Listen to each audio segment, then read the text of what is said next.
तेरी मेरी कहानियाँ से सभी अपडेट पाने के लिए बेल आइकन दबाएं। आज की कहानी है जन्मपत्री तो मिलानी ज़रूरी है जीजी। पर आज फिर खाने के समय सुगंधा बुआ की बात छेड़ दी दादी ने। प्रमोद बेटा, अब तू ही कुछ सोच। मैं तो थक गई हूँ तेरी बहन को समझाते समझाते। मेरी तो वह एक नहीं सुनती। कुछ ऊंच नीच हो गई तो हम कहीं मुंह दिखाने लायक नहीं रहेंगे। पापा ने एक लंबी सांस छोड़ते हुए कहा। माँ, अब क्या समझाऊं उसे? कोई छोटी बच्ची तो है नहीं, सब जानती है, फिर भी बेकार की जिद पर अड़ी है। आज के समय में ऐसी अंधविश्वास की बातें कौन करता है? वह तो ऐसे अड़े बैठी है जैसे जिनकी जन्म पत्री नहीं मिलती वह सुखी गृहस्थी नहीं बसा सकते। हमारी कौन सी ब्याह से पहले पत्री मिलवाई थी तुमने? फिर भी देखो कौन सी कमी है मेरे सुखी परिवार में।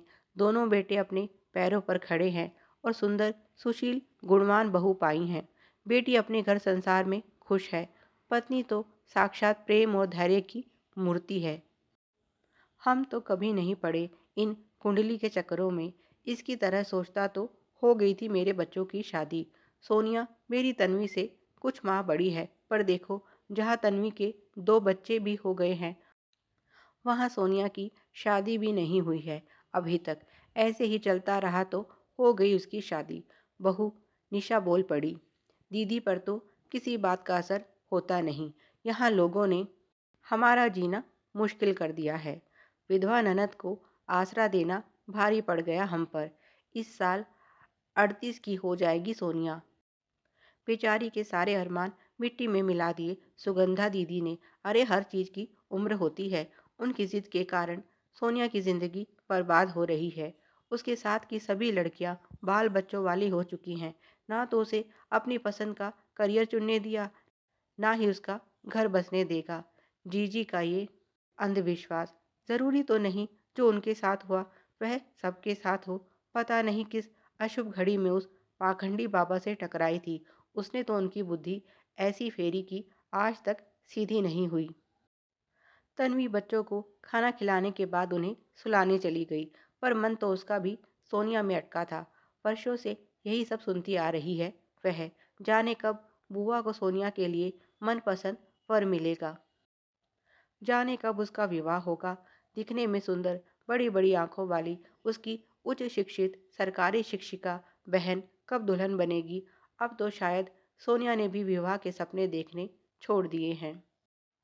अपनी माँ की जिद के आगे वह हार मान चुकी है। ऐसा नहीं है कि उसने भविष्य के सपने ना देखे हों। उसने भी प्यार किया था, अपने प्रेमी के साथ मिलकर सुनहरे सपने पिरोए थे, पर यथार्थ के धरातल से टकराकर सब सपने टूटकर बिखर गए।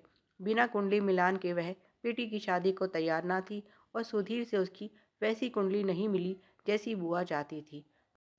बस वहीं सब समाप्त हो गया। बुआ ने मन के मिलाने की बजाय जन्मपत्री मिलान पर अधिक जोर दिया।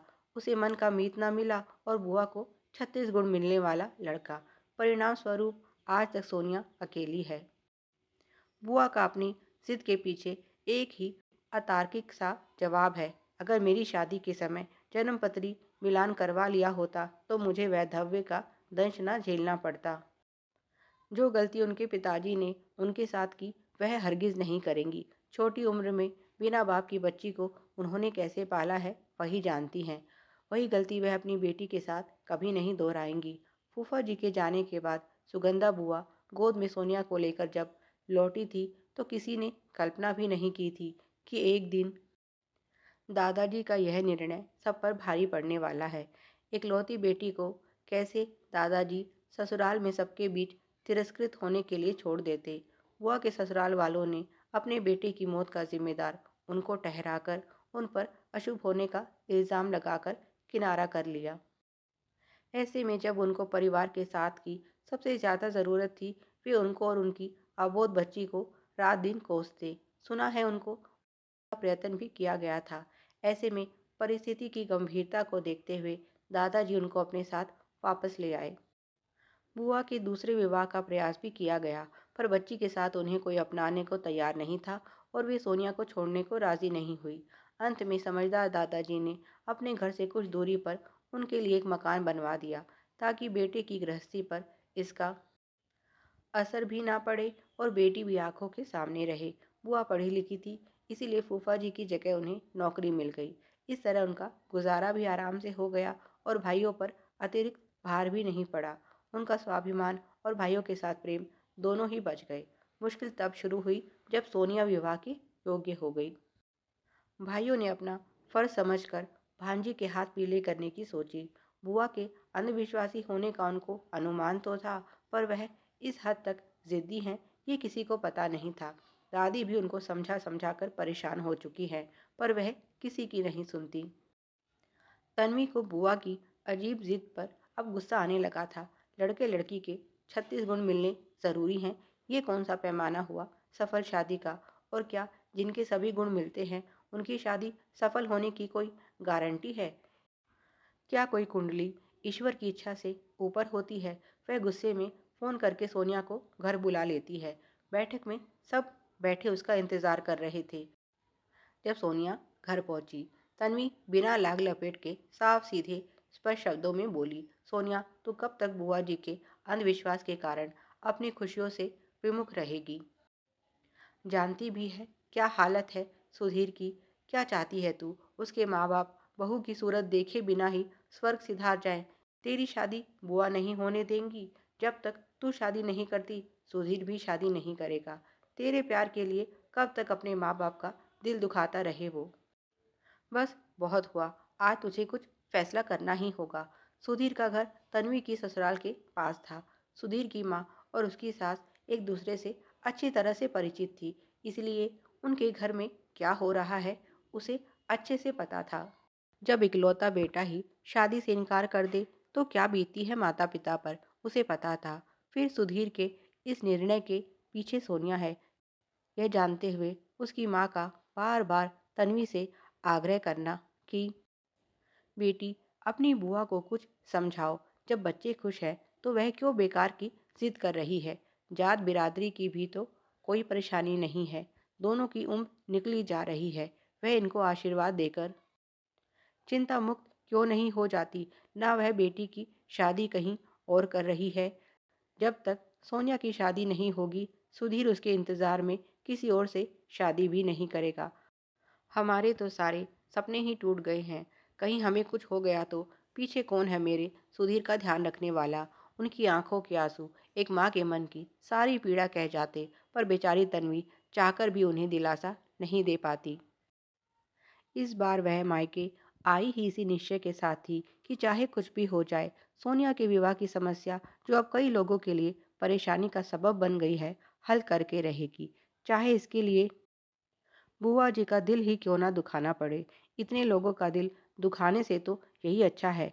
पर उसकी हर दलील नाकामयाब रही। सोनिया बुआ जी की इच्छा के बिना शादी करने को तैयार नहीं थी। उसे उम्र भर अकेले रहना मंजूर था, पर माँ को नाराज करना नहीं। अभी घर में इसी बात पर बहस चल ही रही थी कि तभी सुगंधा बुआ वहां पहुंची। बड़ी थकी थकी लग रही थी वे। तन्वी की माँ उनके लिए पानी ले आई और पूछा, क्या बात है जीजी, कुछ हुआ है क्या? चिंतित दिख रही हो? पीछे से आता हुआ करण बोला, माँ बुआ जी जिस बाबा को मानती थी वह लोगों को बेवकूफ़ बनाकर भाग गया है। सुना है उस पर कई मुकदमे दर्ज हुए हैं, बस वहीं से आ रहे हैं। सुगंधा बुआ की रुलाई फूट पड़ी। जिस इंसान के भरोसे वह अपनी बेटी का जीवन संवारने चली थी वह तो धोखेबाज निकला। उसकी सारी बातें झूठी थी। अगर आज उसका सच उजागर ना होता तो उनकी बेटी का क्या होता? वे सोनिया को गले से लगाकर माफ़ी मांगने लगी। तभी तन्वी प्लेट में मिठाई लेकर आती है और कहती है, देर से सही सोनिया को अपनी खुशियाँ मिल गई। सब उसकी बात से सहमत होकर मुंह मीठा करते हैं। सोनिया के चेहरे पर खुशियों की चमक फैल जाती है। इसी तरह की और भी कहानियाँ पाने के लिए तेरी मेरी कहानियाँ को सब्सक्राइब करें। वीडियो पसंद आया हो तो लाइक और शेयर करें। Please like share and subscribe. Thanks for watching.